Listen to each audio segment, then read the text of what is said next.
I mean, there's a big history with hit by pitches between these two teams, and we'll take a look at exactly what's gone on. This is in 2018. Kittredge hits Romine, which yesterday Cash admitted was the last time they threw it on purpose. Then Cece hits Sucre, and on his way out, he said a couple things to the Rays. This year, though, more up and in. Tanaka yesterday hit Wendell in the first inning, and this was in the 9th inning.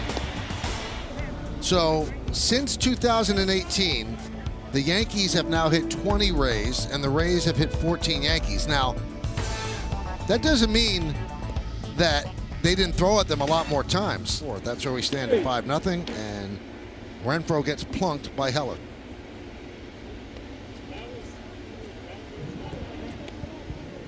Now the umpires are going to convene on that one, and that is the danger you have when warnings are issued before a game, where if a ball gets slightly away from a pitcher, there's a possibility he could get thrown out.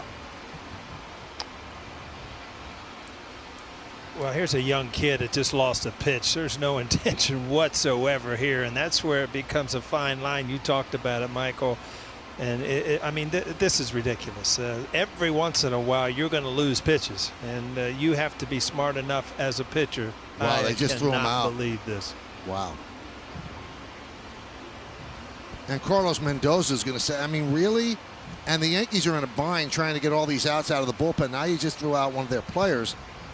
David, did that look like it was on purpose? No, it's overly cautious by the umpires, obviously, and with the history and what's happened.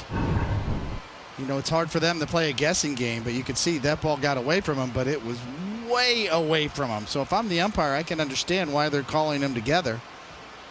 I mean, there's missing and then there's really missing. So, I mean, we've seen Heller do this. If you know Heller, then you know that his two-seamer runs all over the place and it can get away from him. But that one was pretty wild. So you can understand what the umpires are saying, even though Paulie, we know that, you know, Heller and his control problems at times. Certainly, we've seen that happen, but you're an umpire, you're not sure. You just can't fake reactions either. And if you look at his reaction immediately, I mean, it's just like you can't believe it. You could see Heller pleading his case to Carlos Torres, but Torres, a young umpire, did the right thing. He got together with the veterans, and they said, let's throw him out.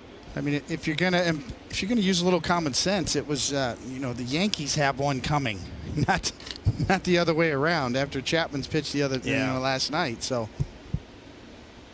common sense would dictate that was not intentional. Well, now the Yankees gonna have to go to the bullpen as Heller's been thrown out. We'll come back and take a look. I heard Chad Fairchild, and Louis Cessa will have as much time as he needs to warm up, talk to the Rays dugout and say, okay, there's a warning now. So we weren't told whether there was a warning issued before the game or not. We just assumed that there would be after what went on last night. And so if you throw the pitcher out for what you think is intentionally throwing at a batter, then you would have to assume that Carlos Mendoza is also going to get thrown out. Wrong. Because the manager goes with the pitcher. Not necessarily if there were no warnings issued prior. Looks like he's still hanging in the dugout. Rule 602C9 on the screen. If there were no warnings issued prior, you can expel either the pitcher alone or the pitcher and the manager. It's umpire discretion. Had there been warnings in place, then both of them go. But in this case, only the pitcher. That's an umpire judgment call. But now the warnings are on. See, but it doesn't make sense to me. If you thought that Heller did that on purpose, then you'd have to throw out the manager too. Incorrect. Read the rule book.